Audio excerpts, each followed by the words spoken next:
Iceland has been calling me back for years. Ever since I first visited on a school trip, there was something about this island that stayed with me. The scale of the landscapes, the feeling of standing at the edge of something ancient and untamed, it never really left. So when the opportunity came to return, I booked a camper van and set out with a simple goal: to experience as much of Iceland as possible while embracing the freedom that comes with life on the road. My journey begins on Iceland's legendary Ring Road. Stretching more than 800 miles around the island, it connects Reykjavik to some of the most incredible landscapes on Earth. I arrived with only a loose plan. Iceland is the kind of place that rewards curiosity, and I wanted to leave room for unexpected discoveries. But there was one route that felt like the perfect place to begin: the Golden Circle. My first stop was Thingvellir. This landscape is more than just beautiful. It is where Iceland's history and geology collide. The North American and Eurasian tectonic plates slowly drift apart, creating a vast rift valley that feels as though the Earth itself is being pulled open. As I travelled, I wanted to slow down, to spend less time chasing destinations and more time appreciating the moments in between. Photography became a part of that process. A way to pause, to notice the details, to preserve small fragments of a journey that might otherwise be forgotten. Throughout this film, I'll be sharing some of my favourite images from the road, moments that I hope will transport me back here for years to come. The next stop was Brúarfoss. Often overlooked by travellers rushing between the major sites, this waterfall hides one of Iceland's most remarkable colours. Fed by glacial meltwater from Langjökull, the river glows with an almost impossible shade of blue, carving its way through the dark volcanic landscape.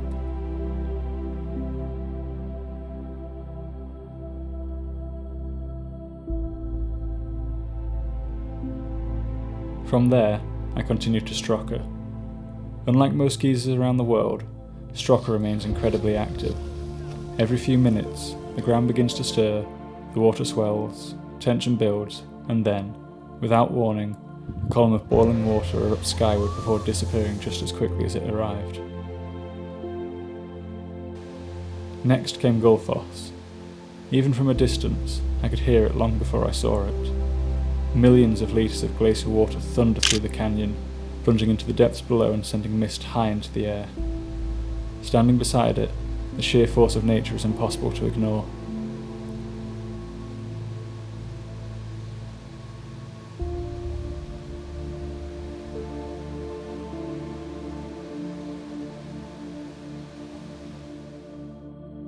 As the day drew to a close, I made one final stop at Kerrid Crater. Its deep red slopes and vivid blue water feel almost surreal against the surrounding landscape. Formed thousands of years ago when a volcanic chamber collapsed beneath the surface, it serves as another reminder that Iceland is a country still being shaped by the forces that created it.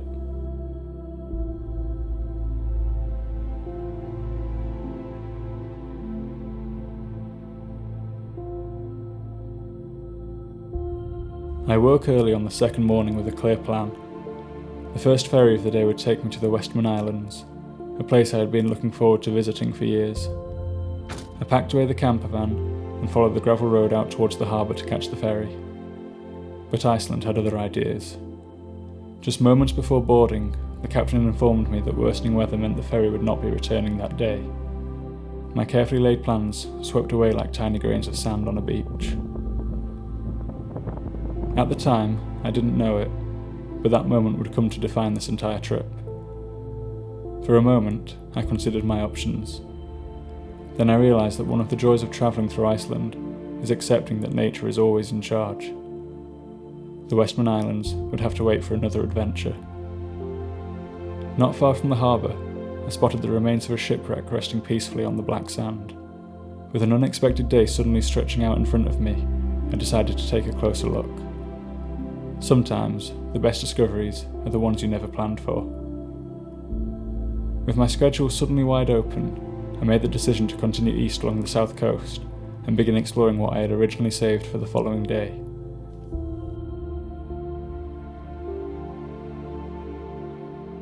My first stop was Seljalandsfoss. Fed by glacial meltwater, the waterfall plunges over an ancient sea cliff, creating one of Iceland's most iconic sights. What makes this place special isn't just the waterfall itself, but the path that leads behind it. Standing there, surrounded by a curtain of falling water, the landscape feels completely different. The roar becomes louder, the mist hangs in the air, and for a brief moment, you're able to experience the waterfall from a perspective few places in the world can offer.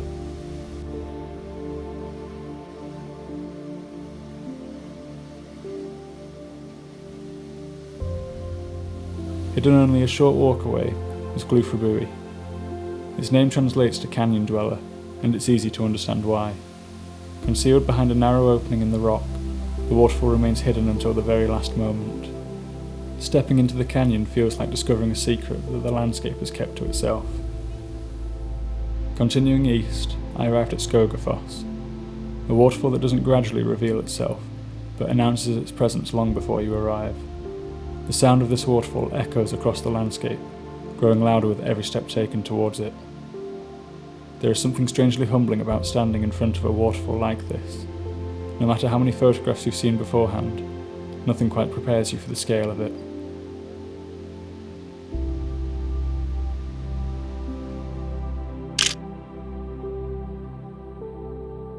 Just beyond the crowds lies another of the south coast's hidden treasures.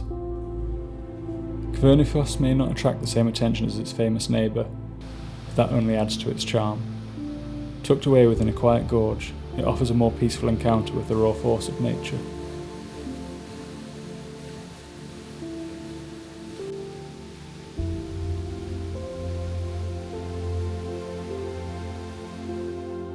Leaving the waterfalls behind, it was finally time to visit my first glacier of the trip. Sólheimajökull was a place I remembered from my first visit to Iceland years ago, but returning now, it felt unfamiliar. The glacier had retreated substantially. What once seemed permanent had shifted, reshaped by the passing years. Standing before the ice was a reminder that even landscapes as vast as these are constantly changing. Throughout the afternoon, groups of people disappeared onto the glacier, setting out to explore the deep crevasses and ice formations that make this frozen landscape so remarkable.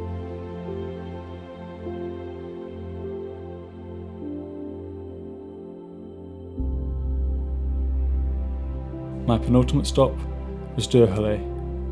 Towering cliffs meet the Atlantic Ocean, and a vast stone arch rises from the sea below. From the headland, the views stretch endlessly in both directions, revealing black sand beaches, crashing waves, and some of the most spectacular coastline in the country.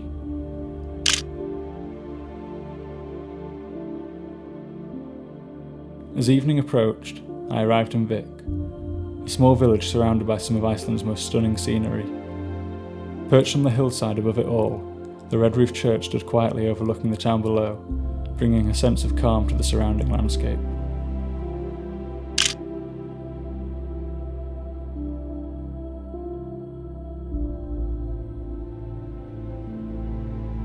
My third day began with a short drive from Vik. Before continuing east, I made one final stop along the coastline at Geyser, better known as the Yoda Cave. Carved by centuries of wind and waves, its distinctive shape has made it one of Iceland's more unusual landmarks. Standing here, looking out towards the ocean through the opening in the rock, I was reminded once again that some of nature's most remarkable creations seem almost impossible to believe. From there, I continued east into a landscape shaped by fire. The Eldhraun lava field stretches towards the horizon in every direction, a vast reminder of the volcanic forces that continue to shape Iceland today. Covered in thick moss, it feels strangely peaceful now, despite the violent eruption that created it centuries ago.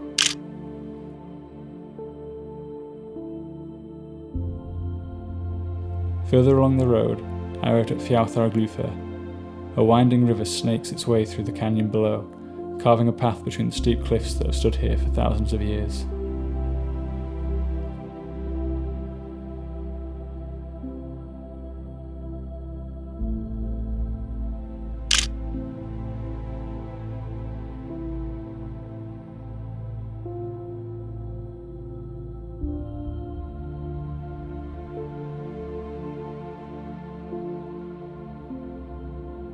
As the day continued, I found myself making several smaller stops along the route.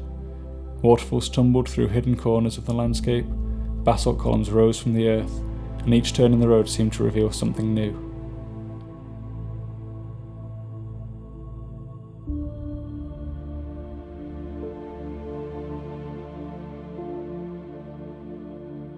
One of the joys of travelling through Iceland is that even the places you hadn't planned to visit often become memorable parts of the journey.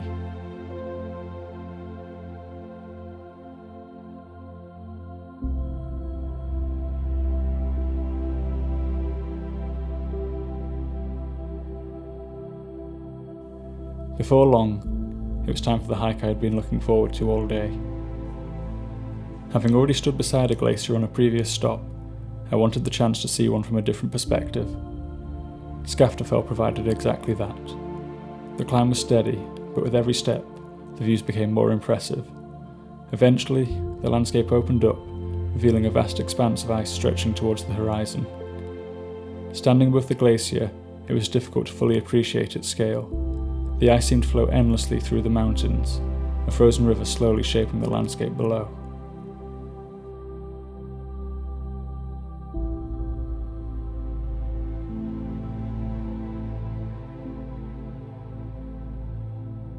Originally, I had planned to continue further east that evening, but as I'd already found out, Iceland has a habit of changing plans. After finding a campsite nearby, I realised there was still enough daylight left for one final adventure. That decision led me to Dettifoss. Of all the waterfalls I visited during this trip, this may have been my favourite. Framed by towering basalt columns that resemble the pipes of a giant organ, the waterfall feels almost too perfectly formed to be natural. As water cascaded over the dark volcanic rock and the afternoon sun finally broke through the clouds, the entire scene seemed to glow. It was one of those rare moments where a place exceeds every expectation. I woke the next morning to sunlight streaming through the windows of the camper van. Pulling back the curtain, I was greeted by a scene that felt worlds away from the grey skies of the previous days. The morning light filtered gently through the trees, and for a few moments, I simply sat and enjoyed the stillness.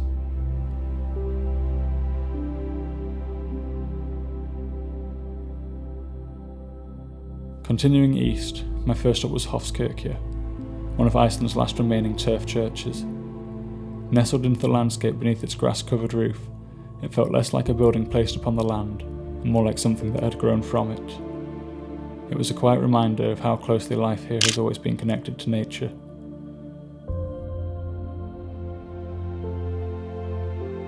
From there, I set out to Múlagljúfur Canyon.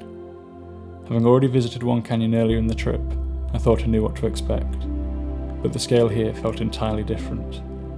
Towering cliffs stretched high above the valley floor, while waterfalls tumbled into the depths below. Birds drifted effortlessly between the canyon walls, appearing tiny against the vastness of the landscape before me. The further I climbed, the smaller I felt. Each step revealed more of the canyon, and each new viewpoint seemed somehow more dramatic than the last.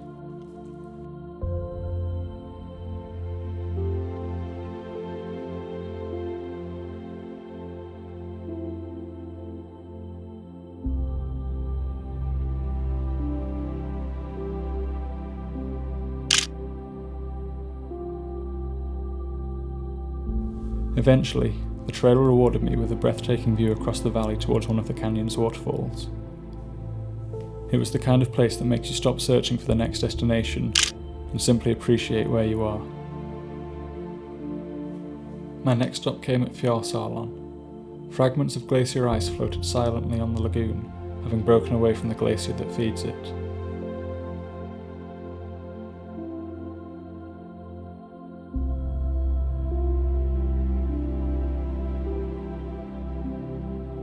A short distance away, the journey of that ice continues. At Diamond Beach, chunks of crystal clear ice from Jökulsárlón are carried out to sea before eventually washing ashore on the black volcanic sands.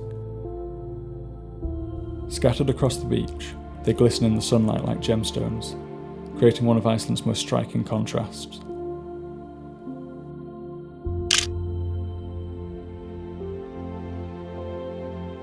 As the day drew on, I made my way towards one of the locations I had been most excited to see, Vestrahorn. Rising sharply from the edge of the Stokksnes Peninsula, its jagged peaks dominate the landscape. The wind swept fiercely across the black sand beach below, carrying grains of sand through the air as the waves rolled onto the shore. Despite the conditions, I found myself unable to look away. Nestled beneath the shadow of the mountains sits a Viking village that was originally built as a film set. Though it was never intended to become a permanent settlement, it feels strangely at home here. Surrounded by black sand, wild coastline, and towering peaks, it seems less like a movie prop and more like a forgotten fragment of Iceland's past.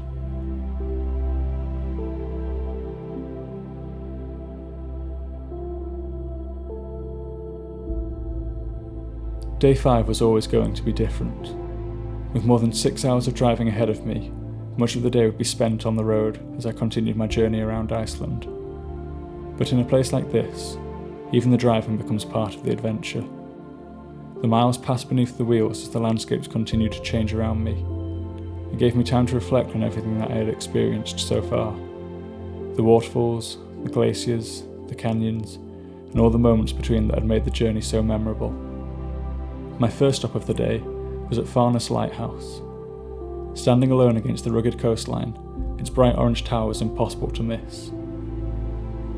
Surrounded by mountains and ocean, it felt like a silent guardian watching over this remote stretch of Icelandic shoreline.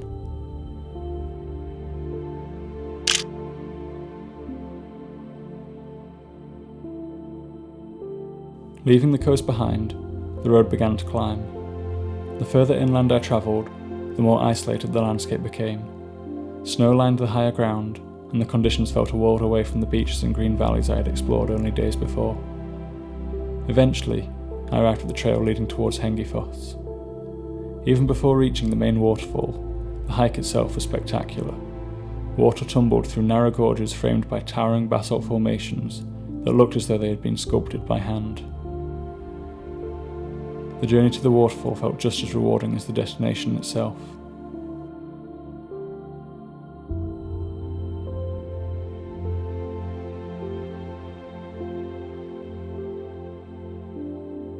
And then, finally, Hengifoss.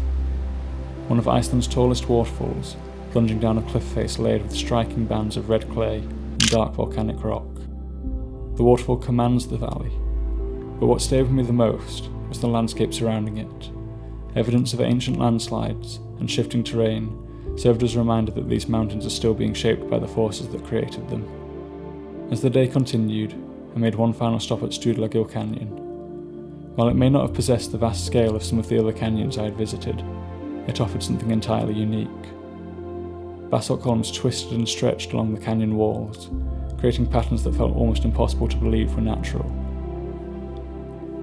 Standing above the river below, I found myself once again reminded of something that had become a recurring theme throughout this journey. Iceland never seemed content with being one thing. Every day brought new landscapes, new surprises, and new reasons to stop and simply stare and wonder. And with many more miles still ahead, the adventure was far from over.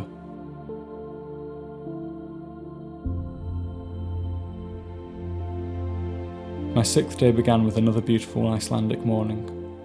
There was a lot I wanted to see before the day was over, so I set off early, heading towards my first stop, Goðafoss. I arrived before anyone else. For a brief moment, I had one of Iceland's most famous waterfalls entirely to myself. Known as the Waterfall of the Gods, Goðafoss carries centuries of history within its name. Standing alone beside the rushing water, it felt as though I'd been granted a private audience with something ancient. As if to welcome me, a rainbow appeared in the mist rising from the falls. It was one of those moments that no amount of planning could ever create.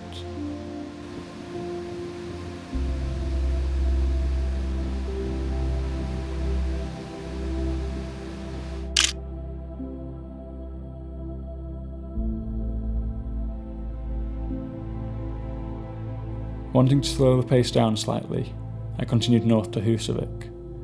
Known as Iceland's whale-watching capital, the harbour was filled with fishing boats and tour vessels, preparing for another day at sea.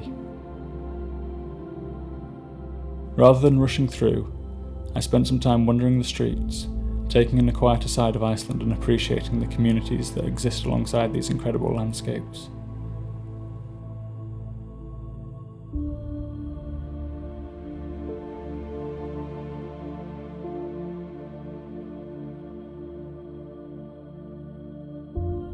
From there, I headed towards Ásbryggi. Of all the places I visited in this trip, this canyon left me reflecting more than most. At its centre, the landscape seemed divided into two worlds. One side remained locked beneath the ice, frozen and motionless. The other reflected the sky in perfectly still water. Light and shadow, movement and stillness.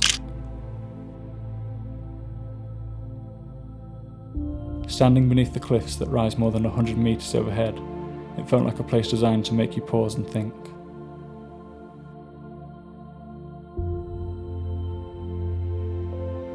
By this point, I thought I knew what a powerful waterfall sounded like.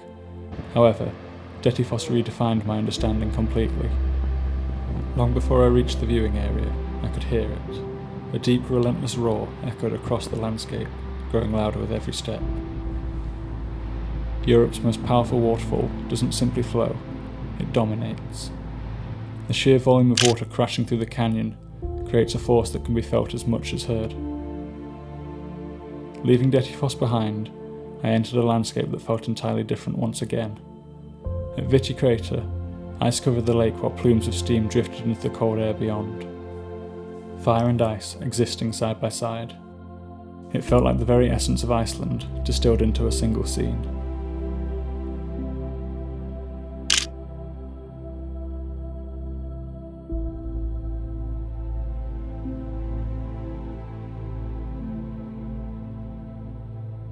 At Namjafjall, I was finally able to experience that geothermal activity up close. Steam billowed from the earth, carrying warmth into the cold afternoon air. The ground hissed and bubbled beneath the surface, serving as a constant reminder that Iceland is still very much alive beneath our feet.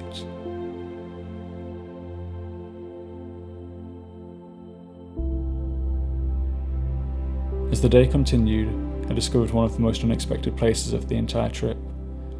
At first glance, it appeared to be nothing more than a crack in the earth. But hidden below was Gullfoss. Inside the cave, impossibly blue water filled the chamber beneath the rock. Heated by geothermal activity, the water seemed almost inviting despite the chill that surrounded it. As evening approached, I made my way to Lake Mývatn. Knowing there would be another long day on the road tomorrow, I took a moment to simply sit and watch. The landscape was calm, the water barely moved, and for a while, the journey stopped being about where I was heading next, and became about appreciating exactly where I was. Day 7 began differently. When I opened the curtains of the camper van, the landscape that had stretched endlessly around me throughout the trip was gone. A thick blanket of fog had settled across the roads and hillsides, reducing the world to only what lay immediately ahead. For the first time in days, I felt a sense of uncertainty. Not about where I was going, but about what the day might reveal. Another long drive lay ahead, and hours later, I arrived at Hvitserkur. Standing alone in the sea, battered by wind and waves, the great rock formation rises from the water like a forgotten giant. There was something strangely inspiring about it. Isolated, weathered, yet still standing. After days of travelling through some of the most stunning landscapes I had ever seen, Hvitserkur reminded me that strength isn't always found in size or scale. Sometimes it comes simply from enduring. As the day continued, the weather finally began to change. The fog lifted, sunlight broke through the clouds, and for the first time all day, the landscape felt open once again. The last stop of the day was Grabrock. Now covered in moss and vegetation, it is easy to forget the violent forces that once shaped this place. Standing within the crater, I found myself reflecting on how much of Iceland carries this same contrast. Power and peace, violence and beauty, fire and ice.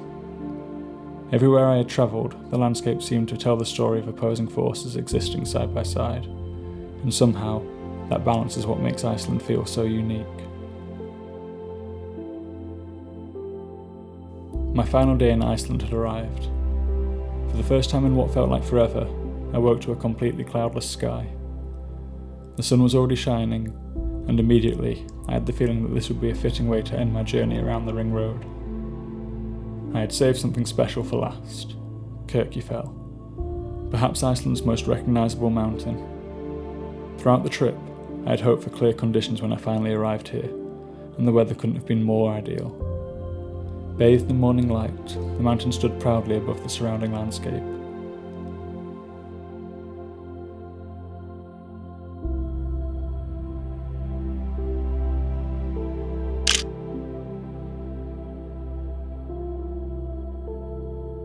Not far away, tucked beneath the shadow of Kirkjufell, I discovered Goðafoss. Overshadowed by its famous neighbour, it would be easy to miss, yet with every step closer, another detail revealed itself, reminding me of something Iceland had taught me repeatedly throughout this trip. Sometimes the quieter places leave the strongest impressions.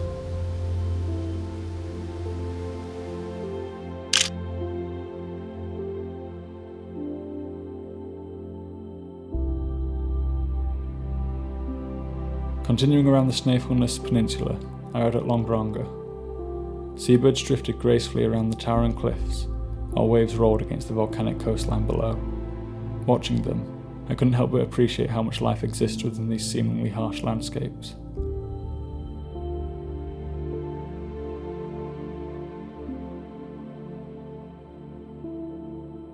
Further along the coast, I reached Arnastapi, a small village perched between mountains and sea. As I wandered through the settlement, I found myself imagining what life here might be like, to wake each morning surrounded by scenery like this. For the first time during the trip, my thoughts drifted back towards my own home, the comforts I had missed, the familiar routines waiting for me. Yet alongside those thoughts was an overwhelming sense of gratitude for everything this journey had given me. I found myself caught between two feelings, a desire to stay and a desire to return home. With hiking being one of my favourite ways to explore a landscape, it felt only right that my final adventure would take place on a trail. My destination was Glymur. The route was challenging, crossing rivers and navigating rugged terrain, but the reward was more than worth it. Eventually, the canyon opened before me. Far below, the waterfall plunged into the depths, surrounded by towering cliffs and untouched wilderness. Standing there, looking out across the landscape, I felt on top of the world, and I couldn't imagine a better way to bring this journey to an end. This trip didn't unfold the way I originally imagined it would. Plans changed, weather intervened, destinations came and went, and yet, looking back, I wouldn't change any of it. Somewhere along the road, I stopped trying to control every outcome and started embracing whatever each day had to offer. The unexpected moments became some of the most memorable. The detours became part of the story, and the uncertainty became part of the adventure. Iceland reminded me that not everything needs to go according to plan. Sometimes, the best experiences are the ones you never saw coming. And as the Icelanders say, "Þetta er dast," it will all work out in the end.